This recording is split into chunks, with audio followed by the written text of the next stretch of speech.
For Creamer Media's Policy, I'm Sashni Mudli.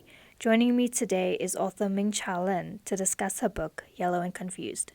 Your book is about growing up as a South African Asian, facing stereotypes and racism regularly. Briefly tell us about moving from Taiwan to settling in Bloemfontein, which is predominantly an Afrikaner area. So it's obviously, I think it was a bit of a culture shock, but being three, I have no memories of Taiwan. Yeah. So my foundation, upbringing, everything is based in Bloemfontein in South Africa.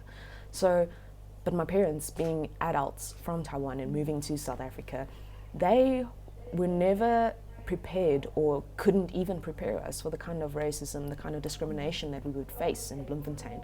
So at the same time, it was also hard to speak to them, and so the generational difference, to be able to speak to them and let them understand, hey, so like I actually experience casual racism on a daily basis at school. I experience it from teachers, I experience it from, fellow pupils and stuff. And it was almost like we didn't even speak about it because it was just, well, it just happens all the time. Then we've been so conditioned to accept the casual racism and to accept the discrimination that we're in a space where we struggle with our identities, especially as adults, and hence confused being in the title. It's interesting to note that you say East Asian immigrants are stereotyped not only in Western society but also in Asia. Just tell us how. So I specifically speak about this as the diaspora community, so where we are no longer in our country of heritage, origin, and we're seen as bananas. You're yellow on the outside and you're white on the inside because we've assimilated so much to, I'm going to say Western society in general, but technically it's whiteness. And the problem with that being, we struggle to really find our way. And within South Africa, we obviously get the racism and discrimination we receive, but then in our own countries, we are not embraced and we're not accepted. So even though we get all these trips and stuff, go back to China, go back to, where you came from, you don't belong here, like we don't belong there either. And I think that's a sad reality about this term that I found, and it's called third culture kid. And so the idea is that your foundation is of another culture to where you're based. And I think that it speaks so truly, and it creates such an understanding of who we are, and to understand that actually it's okay not to be completely one or the other, that we're almost our own unique subculture. And within that, we all are individuals. We still have our own unique identities, our own unique personalities that you can't really box anyone just due to their race. Growing up, do you think that you were caught between two cultures, namely your South African and Taiwanese cultures? Definitely, and I think that in my formative years of, being in the comfort of home and having my parents around and stuff, it was easier to kind of maintain my culture and also having the community with events and stuff. But as soon as you're outside the home, you assimilate to what's around you. And Bloemfontein being very white, and the school that I went to was majority white, but it was still very multicultural. So I think that at least gave me the space to meet other people from different cultures. And what was beautiful about that was actually my group of friends and the kind of people that I was friends with, we were literally like, you could categorize like every single race was probably included in that group. A lot of cultures were included in that group. And so my friendship circles has always been the tokens, the minorities kind of hang out together and stuff. But the problem with, not being able to completely immerse into whiteness, because we are not white, you also get that racism and the discrimination from all ends, and you have to assimilate to something to survive. And I think as a youth, as a child, when your brain is still trying to understand things and trying to make sense of things, if you can't make sense of it, you do what you need to survive. And on the playground, at work, whatever, you do what you have to. And I think this also speaks for women in general in our society today, or being queer. And any other has to kind of assimilate to the norms of society in order to be accepted. And this shouldn't be the case for all of us. In the book, you give us a bit of distinction between Taiwanese and Chinese cultures. What are the main distinctions? So we originally, like being Han Chinese, I'm not an Aboriginal from Taiwan. So being Han Chinese, which comes from the Greater China Kingdom, from ancient history, because Chinese history goes back to like 5,000 years. So not even like when the actual country became a country. And so my culture is ancient Chinese, but shaped in Taiwan, a democratic country, with we have a woman president. You know, it's like there's a lot of things that shaped me to be uniquely Taiwanese that is so different from being Chinese. Yeah. And I think that it's also very important to understand that we usually boxed as either Asian or Chinese. Asian, you know, it covers like 40-something countries. You know, it's similar to Africa. So you can't really say Asian to describe one kind of race. So I always specify East Asian, and that means the lighter skinned Asian. So Japanese, Chinese, Taiwanese, Koreans, Singapore. There's a couple of us. And to make the distinctions between them, because they are all unique. All the different countries are unique. And especially in the context of South Africa, the Chinese were displaced. They were categorized as colored. Whereas I need to acknowledge my privilege in the sense where I came as an immigrant. We, along with the Japanese and Koreans and some of the Cantonese, were, not the Cantonese actually, we were honorary whites in this space. You know, obviously not white enough because we clearly don't look white, but we were dubbed as honorary whites by the government. And so to realize our privilege of, you know what, we could buy property, we could, you know, live in spaces. Yes, it was still a struggle, we still received discrimination, racism, but the fact that we could, which means that I could get a good education, which means that I could, you know, have tertiary education, that my parents could have work that could afford us these luxuries that so many people, the majority of South Africans, don't even get to have. And for me to not acknowledge this privilege between myself and a local Chinese person, it's problematic. Yeah. Now, you struggled with your identity growing up as a child, and you said that you hated yourself. Why did you feel that way, and what was it like for you during this time? So, I speak about this one specific moment in my book called the lunchbox moment, and that is when what people dub as ethnic food, and you take it to school, and it's something that your mother lovingly prepares for you, and I take this food to school, and just having people around me turn up their noses to the food that I was, because it wasn't a generic white peanut butter and sandwich or whatnot, and I got bullied so badly around that it kind of stopped me from wanting to take food from home to school. And so slowly I started distancing myself from my own culture, from my home, because I wanted the racism to stop. I wanted all of that, the bullying and the hatred, to just stop. But the problem with that is it never goes away, because I still look yellow. I am still Asian. It doesn't change that. And when people see me, they don't see an individual. They see a Chinese person, even though I'm not Chinese, because this is the norms of how people see light-skinned Asians. They're all Chinese. And I really didn't want to be associated with something like that just because of the negativity that came around it. But also being in a space where you don't have that support, where you are a minority and all the other minorities also will not speak up. If we get bullied, either, you know, we stand up for ourselves and then we get bullied even further. And the problem with that is it makes you very confused about who you are as an individual.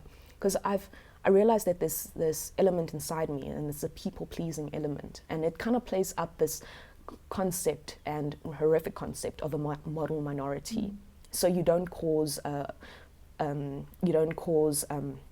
like fights. You don't create a situation. If you can walk away, you must walk away. And that's something that I really struggled with, because I think as part of my personality that I'm still figuring out what my true personality is, I am more vocal. I do stand strong in what I believe in, and I will say something. And that has obviously led me into quite a few fights in my past. You said that you weren't prepared for the racism you encountered in school, not only against yourself, but against your fellow Black learners. How did that affect you? I didn't understand it because obviously my parents not actually informing us why we moved to South Africa, or even knowing the political climate, and because we were still very brainwashed by by the references around us. So if you watch TV, you know, those are the only shows that you get, and we didn't really actually watch TV at home. The TV that we did watch was like Chinese series and stuff that my parents understood, and so in the school space, my parents also didn't know what kind of racism we'd be experiencing. And so when we experienced that kind of racism, and then when I saw it also occur amongst other people, that it really put this like dampener on, oh, is this just the way how things are? And then I realized that there was also like a lot of conditioning of casual racism that occurred in myself that I have to unlearn as an adult. And I realized, like, oh my gosh, I am so problematic. Like, it's almost like this pick-me girl kind of sense where, you know, you go with the flow, you laugh at the jokes because you don't want to be targeted as the one who went against the crowd. But in high school, I think this was when I started understanding my personality a lot better, and that was through debating, being given a space to think critically about the situations, learning more about what happened in history in South Africa, the government, and what's actually happening in the political scene, that I truly started understanding how brainwashed we were, and that the history lessons that we were given in school were so warped and biased. It's probably not the same way it is now compared to the many years ago I was in school. So, because like I mentioned in my book, like the only heroes like that, and they were classified as heroes in our history books, was Jan van Riebeeck. And I remember that guy, Voldemort, and the guy with the horse. You know, like it's like, I know these names. Why don't I know more black names? And especially in a country where the majority is black. It's an African country. We are in a space where black is the norm. Why isn't it the norm? Now, in your book, you say that you choose to reclaim yellow. Just tell us what you mean by that. So, yellow has always been used in a derogatory sense, and especially so in South Africa specifically, we don't use the term yellow so much. But when you talk about yellow skin, you kind of know who you're talking about. So, but because South African, society is so influenced by Western media, by American media, by European media, that a lot of the racism and biases that occur from there also filtrate into our country. So where media is basically warped. I've been fighting campaigns that come out that literally mock and ridicule Chinese people because that's just how the norms of the advertising agency sees it as. And since I'm a trained copywriter, and I've worked in agency for 7 years, and I freelance now as a copywriter too, I know the process behind how a campaign is delivered. I understand how it starts from beginning to end.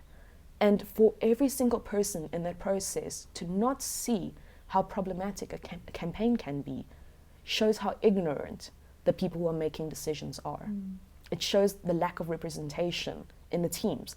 I've always either been the only person of color or woman of color in my creative teams.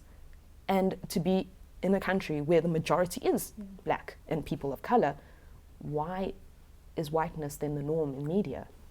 Many times when people ask you where you're from, instead of saying Bloemfontein, you say Taiwan. And their response is, but you speak such good English. And you say that this is the answer that people actually want. Why do you think that? And how do you feel when people refuse to acknowledge that you are South African? So this comes and goes because, especially with strangers, they feel very entitled to information about you when you are outside the norms of what they see. And so the first question asks where you're from. And if you do say, I'm from Bloemfontein. No, I mean, where are you really from? So the really, that already imposes the idea that you're not from here. You already othered in this process.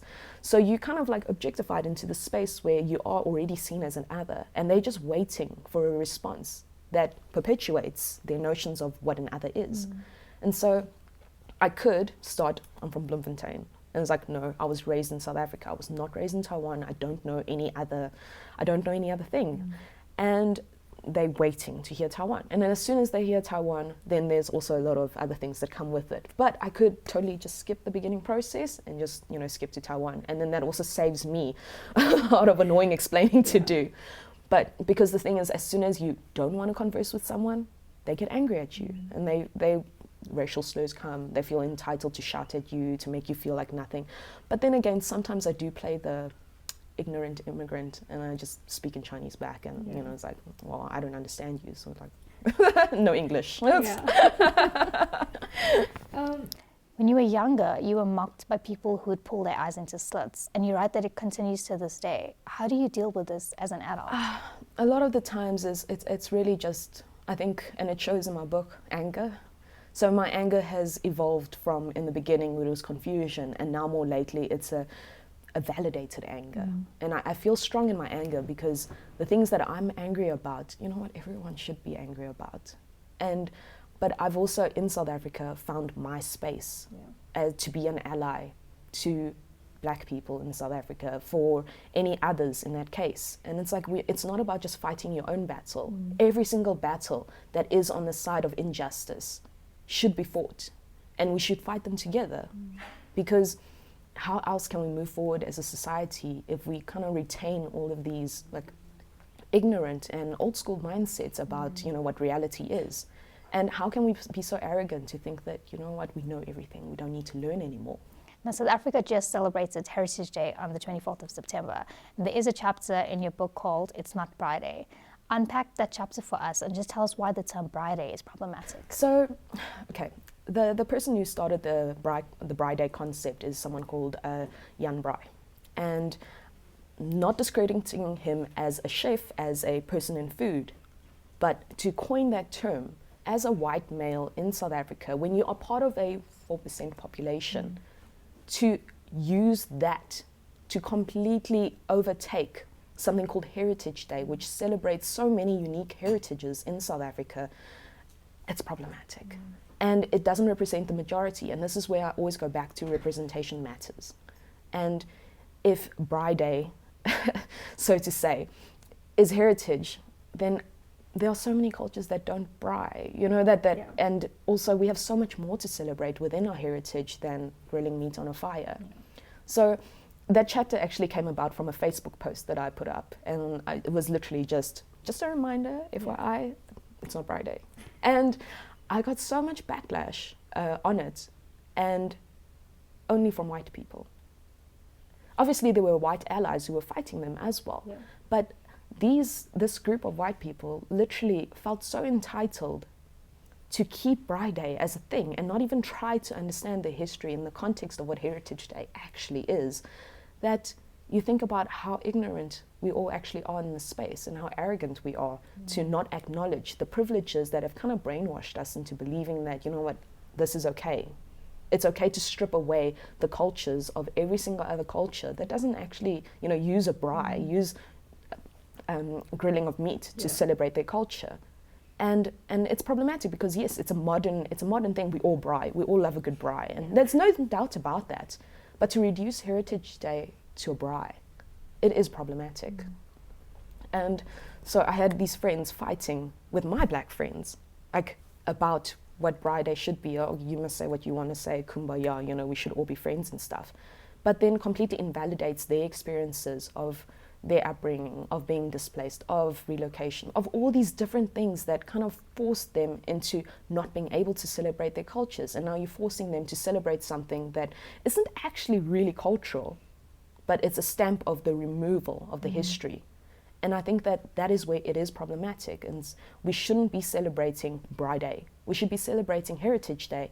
If we have a braai, that's cool. That's not an issue. But it's about not calling it Braai Day to erase everyone else in the process. Yeah. And lastly, your book is dedicated to those who feel displaced in our society. Ultimately, what would you like to say to those who are facing the same challenges that you did and feel out of place in our country? Your feelings matter. You're valid. And read. If you can find the support, you can find the allyship from being connected with people that are like-minded. And this is where I have to say social media has been beautiful for me, especially Twitter. I've only, I think like in the past 4 years, really started tweeting like actively about my experiences, supporting other experiences as well. And I've realized how much I've been embraced by South Africa, that I only in the past couple of years, I truly felt like I belonged here. And for an immigrant to say this, it's a bit of a struggle because we're never seen as we belong here. And so now that I feel like I'm embraced by this big part of South Africa that is progressive, that wants change, that wants to make things better, I feel so connected to it that I realize I'm not alone.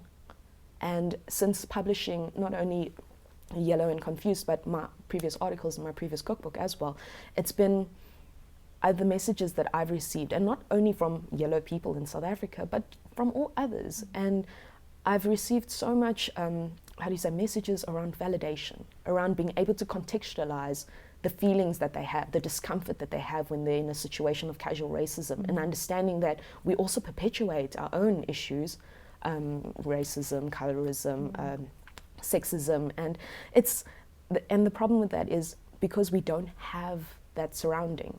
And so I want anyone who's displaced to know that they're not alone, that there are people out there that they can feel that connection with, and also then start rebuilding themselves and unlearning our own biases and be able to have a better and progressive life.